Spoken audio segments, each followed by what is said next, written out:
Hi, I'm Joey, and this is my wife Janelle, and you're watching Practical Forest and Farm. Here we are in the deep woods of Maine on my 30-acre off-grid property. We bought this property in the very beginning of July, and it's now November 10th.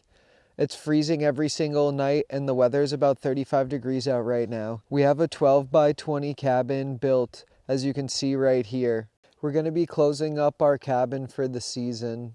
Last time when we came up, we put the metal roof on the cabin and we sheeted it with T111 about 95% of the way. We didn't get to cut the windows out, but my goal over these next 2 days is to get the cabin completely boarded up with T111, so to have the siding finished and just get it proofed out for the winter. It's hard to tell from the videos, but my wife and I are going to be having our first kid in 2 months, and the weather's getting really inhospitable out here. And so I'm going to close it up for the season and then come back at it in the spring when it's a little nicer out and really make it a nice spot that my family can come and enjoy.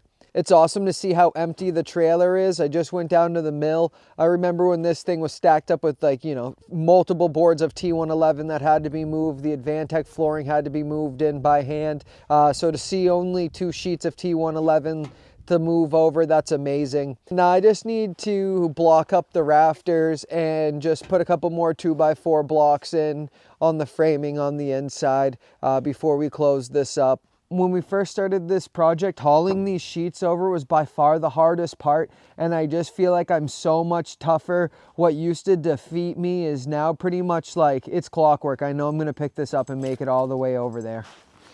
Let's go!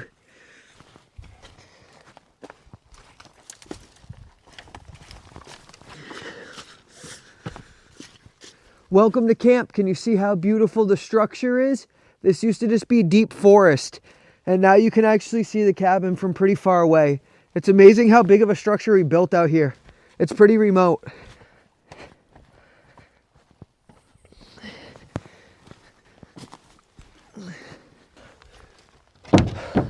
I'm new to construction, so we built this in phases. I didn't cut the door out yet because I don't have a door for it yet. So this is the window that we didn't sheathe. And I'm just going to be taking all the stuff out of it that I want to bring home for the season, loading up all the stuff I want to keep here. And then this is where my first sheet of T111 is going to go, right over the window port. And I'll come back in the summer and cut it out. This is the first time that Janelle has actually stood in the cabin. She helped build the platform, but now the walls and the roof are on. What do you think? It's pretty awesome. For anyone who's new to the channel, we're in the deep north woods of Maine, and this is our 12 by 20 cabin. It's got a 12-foot wall over here. This is where our front door is going to be. And it's a salt style roof, so it just sheds to one side. So this wall's 12 feet, this wall's 8 foot tall. Obviously this wall started as an 8 foot tall wall and then goes up to the pitch. To be this deep out in the woods and have this roof over my head right now is pretty insane. We're going to be tidying up the inside and just making sure it's nice for when we leave it.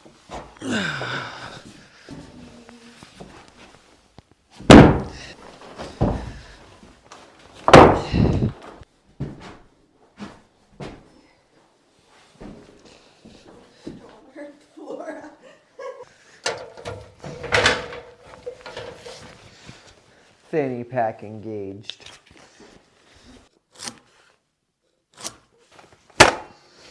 The roof has a 15-degree angle in it, so I'm going to cut a 15-degree angle.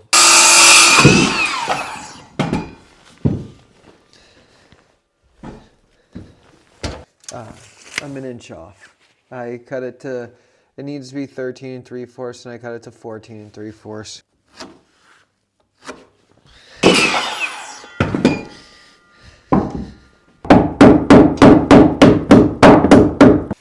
Dude, really?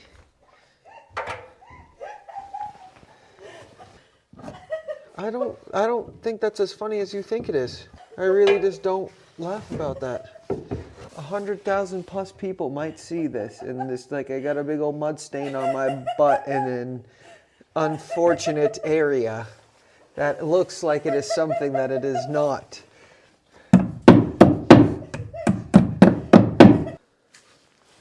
You see that? That's the angle of the roof. Now let's see if it fits.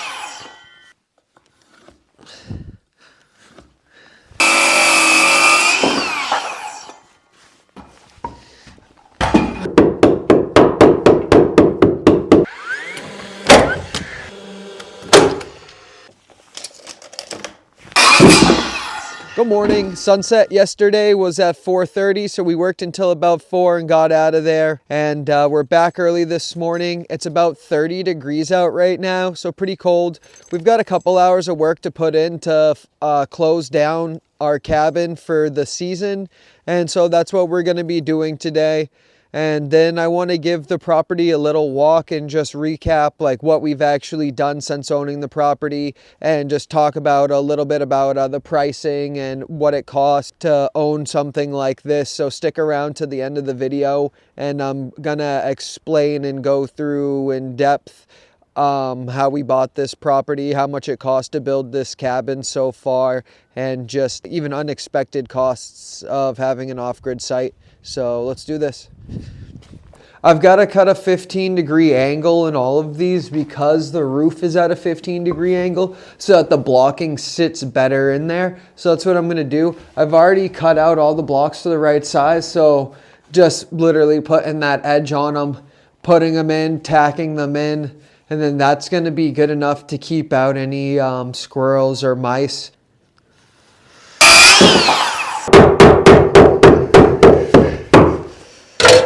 I love that you can see the scale of the walls. Like as I'm standing next to them, I'm standing on a little pile of wood right now. Full-size walls, big enough ceiling for a loft. This turned out to be, you know, twice as big and twice as expensive as I thought it was going to be.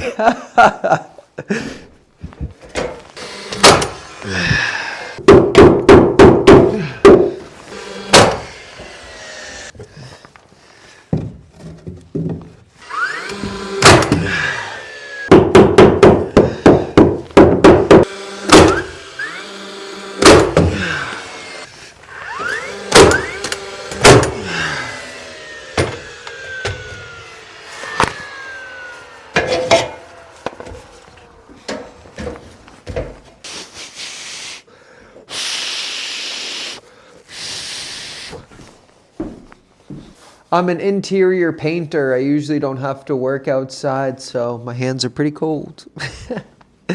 Makes me realize how good me and the boys and the paint crew have it. This is like draft and mouse proof spray, so we're just going to be spraying all the blocking that I put in just in case they want to try to chew through it or something. I just want to make sure that this is not a mouse hotel. This is my house, Mr. Mouse.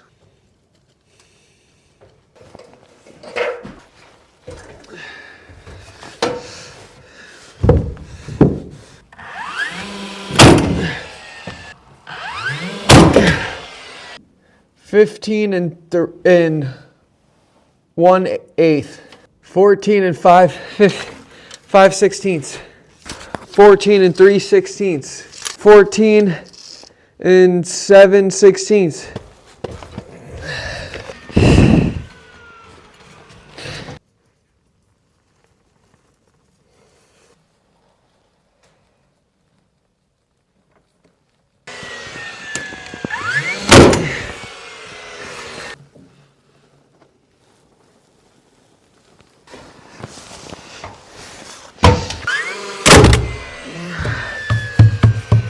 Just everything right here comes with us. Everything there stays, right?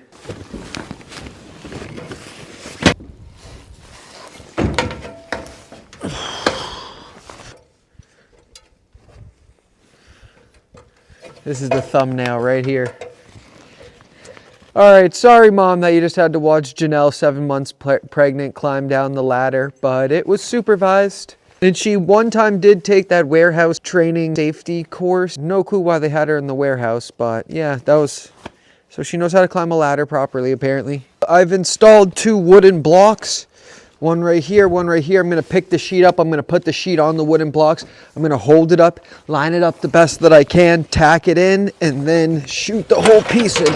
Let me get that out of my way for now.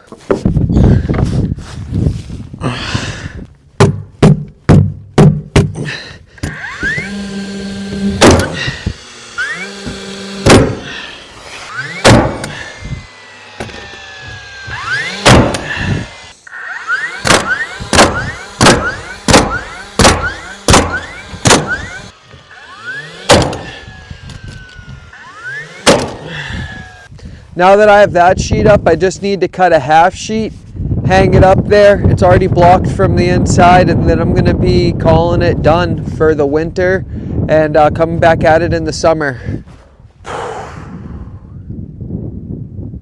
This is a big structure to be out here, definitely. I keep saying that, but I can't believe that where I was standing was just trees and brush. Like, I cut a couple trees to clear this site out and moved, I don't know, an acre's worth of slash from the logging operation to clear this spot out. Cool to really see it coming together, definitely. All right, one more. Let's cut this half sheet. I just closed my pencil up in the cabin, so I had to go to the truck for a pen. And my chalk line's broken, so I'm going to take a couple measurements on this thing, line up a 2x4, and try to draw the straightest line that I can on it.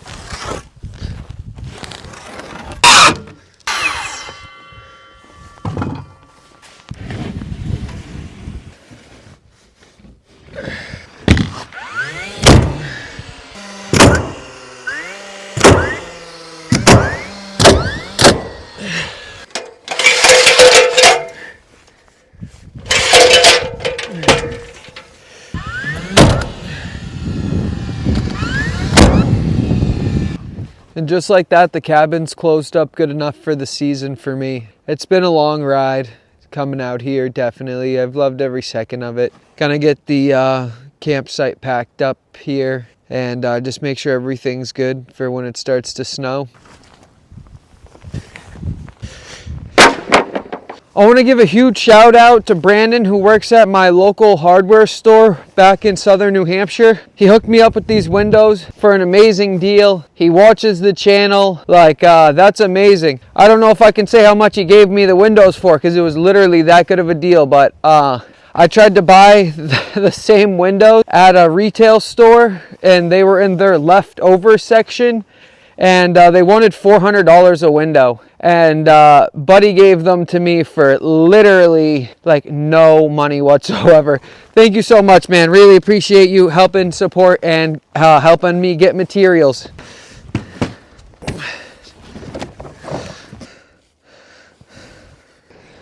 Always a nice light breeze in Maine.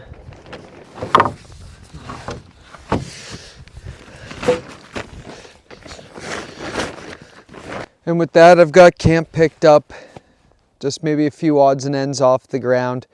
I want to give you guys a little tour around it. I know it doesn't have the windows or doors cut out, but I'm sure that you can use your imagination. Before I roll the drone footage, I really want to talk to you about how we found our land, how much we paid for our land, and what the cost of getting the cabin to this point has been so far, and just some other unexpected costs of having an off-grid property. The first thing that I want to talk about is where to find land and where to find land brokers and land dealers that you want to deal with. So the first place to start would definitely be online, Google, land for sale. I would be looking at, LandWatch, Redfin. I would be looking at a mix of, yes, land-only websites, but I would also be looking at some real estate websites that have more traditional real estate on it. That's actually where we found our piece. It didn't make it to like a LandWatch site, and so we actually first saw our piece on realtor.com, I believe. Up by my camp, we have about 4 or 5 realtors that are YouTube famous. And I've dealt with almost every single one of them in my land search. I will say that they were all super professional, but when they have such a big YouTube following, it's very hard to capture their attention, and that's what I needed, was a little bit of extra attention. It's my first time buying. I was from 5 hours away, and I felt like I'm only going to get one shot at this for the money that I had, and I really wanted it to be the right move. So what I did is I looked in the area that I wanted to be in, and I got a list of the realtors' names, and I wrote them down, and I gave each realtor a call. And then that same week that I called them, that weekend I went up and I actually stopped in the office and introduced myself. These realtors deal with so many phone calls and emails of people who aren't exactly ready to buy land yet, that a lot of them have this filter on where it's hard to get a piece of their time. So I went up there and actually introduced myself and shook some hands and let them know that I was in the area looking at lot. And they took me a lot more serious when I did that, and they were more willing to work with me. So definitely earn the local realtors' vote, and they're going to put in effort, so you should be putting in effort too and showing them a level of commitment. And I feel like that's the best way to establish a relationship and get a deal. There's a couple different types of raw land that you're going to encounter. In my region of northern Maine, most of the land that you're going to be finding that's affordable has already been logged by the logging companies. I've tried calling the logging companies and getting an in with them and buying land directly from them, but that's going to take a little bit more time and effort than I could dedicate to it. I feel like if I went up there and actually shook some hands at the logging company and was able to talk to somebody that had a little bit of authority, I possibly could have been able to purchase land from them. So that's something I'm going to pursue in the future. So when we found our piece of property, I called the real estate agent and I asked him a couple questions. And the property that we ended up buying checked off a lot of the boxes. One of the things that was really big for us was sun exposure. We really wanted a south-facing property. We wanted to be able to grow crops up there eventually, or just have nice weather in the summer when we're up there. And so the second thing that I did was I got the coordinates of the property and I looked on Google Earth and I looked what was around, and I did research and I watched YouTube videos and I tried to gather as much information about the region and the road that the property was on. I looked at properties that had been sold in the past to try to get an idea of what the graph looked like for prices of land. Once we saw that our piece of property really lined up for what we were looking for, we made an appointment that weekend to go down and see it with the realtor. We showed up on time to our appointment, really looked the part of serious land buyers. My wife and I look younger, but we wanted to be taken serious, and so that's kind of the attitude that we put forward to the realtor. Like, hey, I'm not some young kid who's looking to get his money stolen up in northern Maine. Like, I'm here to stay. I'm here to establish myself in the community. I need to be treated as so. Prior to seeing the property that we bought, I must have seen over 20 different properties, and we didn't call the real estate agent on every single one. We would go see properties that didn't check our boxes, but just to look at them and just to be able to say no and practice saying, no, this is not the piece of property for us. So we met our real estate agent up at the piece of property, and it took me about an hour to realize that I really wanted to buy this piece of property. There were some things that I loved. It had a roughed-in driveway, which was a logging road. Our land had recently been logged when we went up and first saw it, and it's still recently logged. But that didn't matter much to me because I wasn't looking for a piece of land to hold as a timber harvest, and there was enough trees where I could have built my own log cabin if I wanted to, but I knew that I wanted to go dimensional lumber. And so when we went up and looked at our lot, I fell in love with it. One of the very first things that I saw when I got out of the car were humongous moose tracks. Within 10 minutes of walking the property, I had seen moose tracks, deer tracks, moose scat, and deer scat.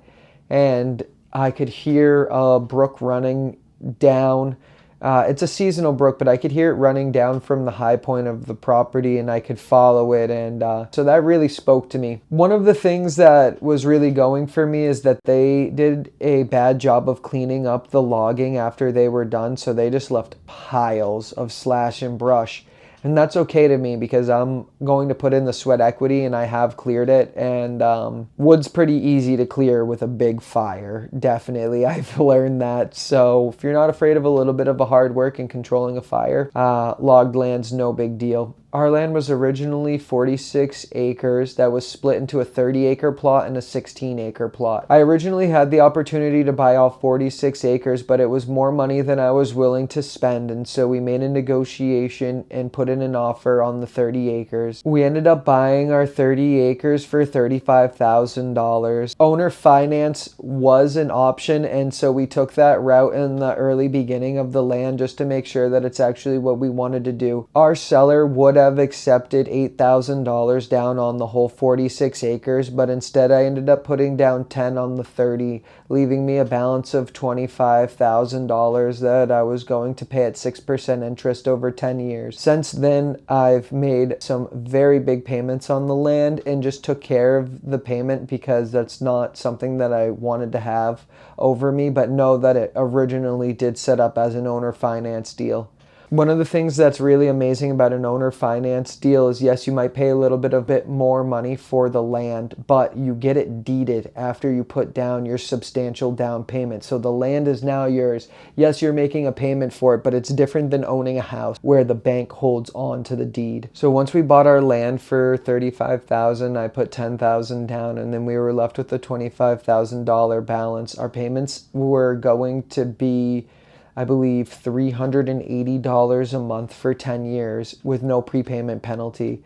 I made sure that there's no prepayment penalty because I own a couple businesses, and when cash flow was good one month, I really loved throwing some big amounts at it. Not every land that you see is going to be owner finance. If it's going to be a perfect piece of property on the side of a mountain, that's your dream or picturesque off-grid homestead situation, most likely the owner is not going to finance it. But if it's logged land that they've had in the family for years, that's a really good opportunity to owner finance. I want to tell you that cash is king, and when you do have cash, you can negotiate. One of the things that I can tell you, especially up in the northern woods, is don't feel bad about negotiating. Most of these people have had this land in their family for many generations, and land in Maine used to sell for $25 an acre. Right now, land in Maine sells for probably $1,300 an acre post-logged, but pre-logged it sells for probably around $1,700. Once we finalized the deal, it was about $2,000 in closing to have the title company sign me over the deed and do all of the title work, and we also got a survey done on the property just to make sure that the property lines were fit. The next thing that we needed to do was put an access point in that was suitable for our pickup truck and for the wood delivery truck to get down. This was one of the biggest expenses that we paid with the land. To have the proper driveway put in was about $8,000, and we got a pretty good deal from the guy that maintains the road that we're on. He brought over some pretty heavy equipment and ran them for days on end. The thing to do was to buy the equipment to build the cabin. I own a couple different businesses, and so I had a lot of the equipment that was needed. Drills, saws, nail guns, simple framing tools, things like that. There's a local mill about 20 minutes away that's been running since the early 1900s, and everywhere I go I try to make friends with the people that are in my community because there's no such thing as being off-grid. You need the help of somebody else, definitely, and so I just try to earn everybody's help, and I also try to be helpful. It's genuine. And so we established a good relationship with a mill that is down about 20 minutes away from our camp, and that's where I got 99% of all my wooden materials. And they would actually drop it off to me when it was too big of a load for my pickup truck to bring in. We did a 20 by 12 stick framed cabin with a 12-foot tall front wall and an 8-foot tall back wall. Materials altogether right now, and we have not finished the inside, I am about $9,000 in, and that's like screws, nails, all of the wood, the foundation, the concrete foundation stones. I'm not going to include the $200 in gas it takes every time I go up. It's a 5-hour ride each way, and my cousin was coming up to help me, and his time is valuable and his time is worth money, so I paid for that as well. Altogether, I feel like I'm probably invested about $55,000 into this off-grid journey. Sounds like a lot, but honestly, to have this experience and to have the deed to that land and to have a place that I can go whenever I want, is worth more money to me than ever. And maybe one day I'll sell this camp so somebody else can enjoy it, but I'm definitely not done buying land and building cabins. I feel like the forest has washed me anew, and I hope that everybody gets that experience. And if there's any way that I can help anybody, I know some realtors up in my area. I know where there's some plots of land for sale, and I would love to help somebody else live it and try to accomplish this goal or this dream. Thank you very much for watching and supporting these videos. I'm not a YouTuber. Like Dave Whipple's a YouTuber who builds cabins. I have 3 different businesses, small businesses that I run down here in southern New Hampshire. And like I can't just go to this cabin and build it 24/7 and sink YouTube money into it. This was all out of mine and my wife's pocket, and just a lot of hard work and determination got us here.